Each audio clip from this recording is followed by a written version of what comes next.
Welcome to Leadership Sovereignty, the podcast. I'm your host, Terry Baylor, along with Ralph Owens, and today we'll discuss technology isn't just about the gadgets, how to nail your negotiations with clear, assertive communication and staying calm under pressure, and how to build strong connections by empathizing with the other party and finding common ground. Enjoy the show.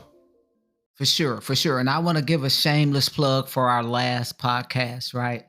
Because if you come into that negotiation with your story, right? Mm-hmm. Which clearly articulates your brand. Yes. You see what I'm saying? So part of that is who you are as a person, of course, right? That is the essence of it. But as you continue to, dig deeper into that negotiation and you start explaining your wins, right, with people, right? Here's the thing too, man. Explain your wins with people. Yes. Right. That's good. Dig into that. And then of course, we start talking about the business outcomes based on your wins with people and the technology. And so I'm not limiting technology necessarily to, zeros and ones, right? Because, Ralph and I talk, quite a bit about that. But in other industries, right, there are technologies that you guys are using. If you're in finance, there is some formula that you're using, right? That's technology at the end of the day. Right? That's right. If you are a math teacher, or if you're a writer, or you're in marketing, and there's some technique that you guys use in order to get more likes, or some kind of methodology that you guys are using to post on some sort of interval, right?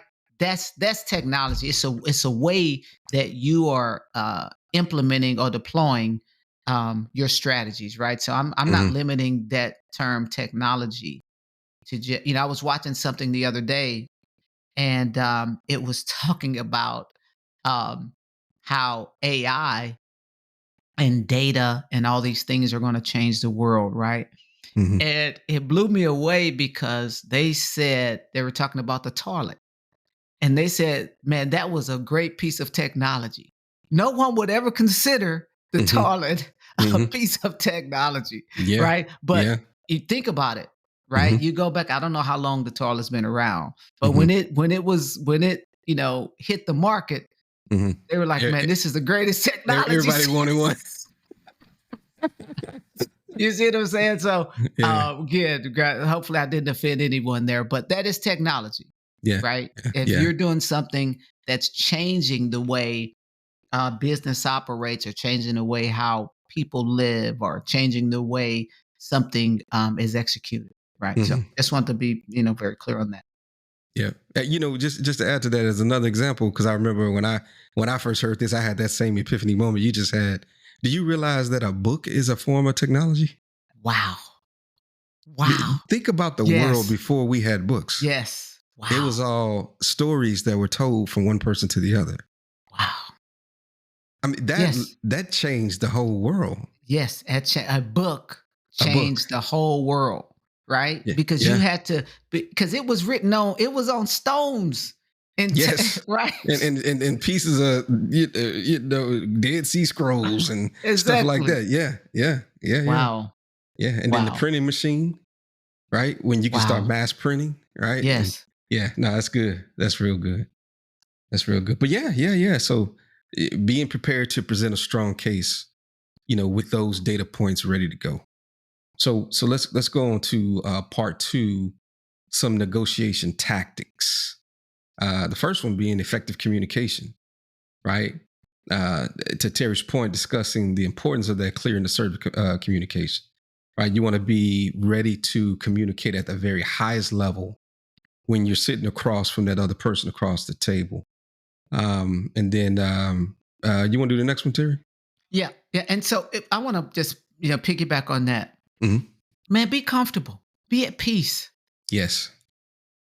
Right? Yeah. Because there's an energy that's going to come off, right? And that's right. If you're comfortable with talking about, quite honestly, comfortable about talking about salaries, right? Mhm. Because I have to be, very transparent. I remember when I was a, first time manager and I had to negotiate salaries with, someone that I was looking to hire. I was nervous about it because Mm. being on that side of the table, Mhm. um, I had to put on a different hat, man, Mhm.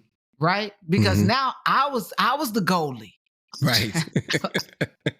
I'm not Right. trying to score. I'm trying Right. to keep you from score. And Not that's in a sort of speak, right? Right, because there's a range that we're that's right. working with, and understand this, right? Understand this.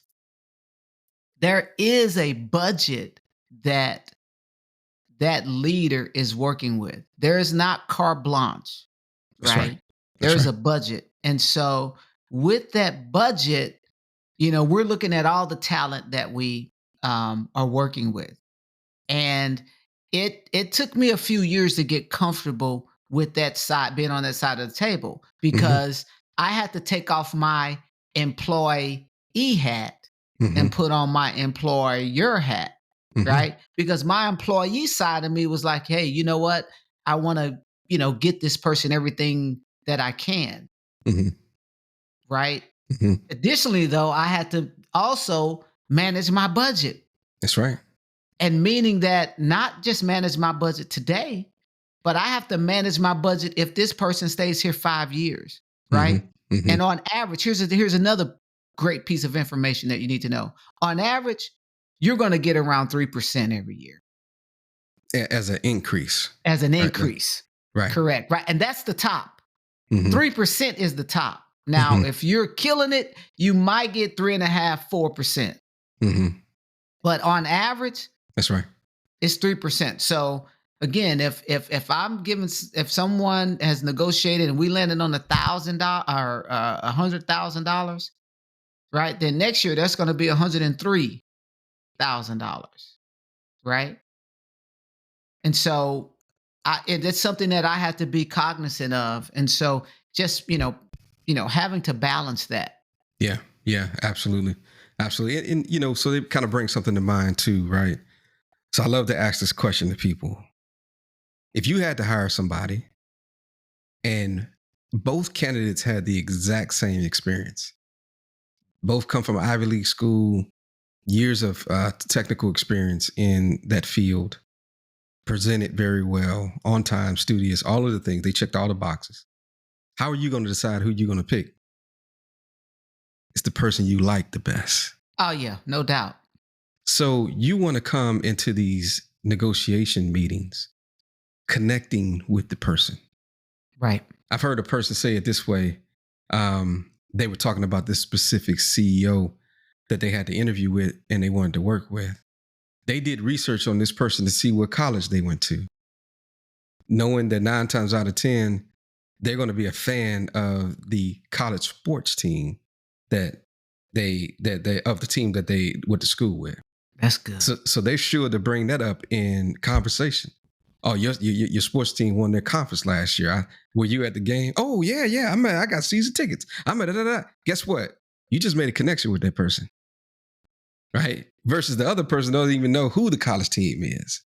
Guess who you think they're gonna lean towards, right? So to Terry's point, being comfortable, looking at it as a conversation, because when you come in prepared, you don't have to be worried and full of anxiety and stress and things of that nature. And just to take it to a spiritual level, what's for you is for you. All you have to do is show up and be your best. If it's for you, God's going to make it happen. If it's not, then he probably closed the door to protect you from something that you didn't know. Right. But the communication is key.